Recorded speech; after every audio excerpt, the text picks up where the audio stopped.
various zones above that I could look for shorts, and I'm trying to, like, I normally stick to a high time frame on this chart, and I've gone a bit too low time frame.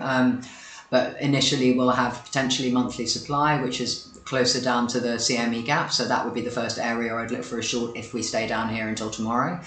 Then there's this 5 days messy zone, which is the possibility that it'll run through it. There's a 4 hour just inside that at the top that wasn't tested. Then there's a 2 day above, which is where I really wanted a short, which we didn't get to. And then there's another daily untested at the top. To the downside, we've got 3 month demand. There's various zones within it. So we're going to start looking at the 71, 72k mark, which would just be a test right at the top end of this previous all-time high. In fact, that's even a little bit higher.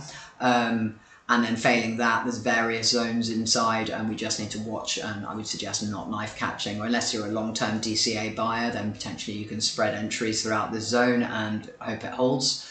And we have an annual demand back down at 46k if this really is a significant top. But in the immediate term, I'm looking for a possibility of a bounce off this 4 hour demand. There's a 12 hour just below with the CME gap from back in November, and then those zones that I just talked about.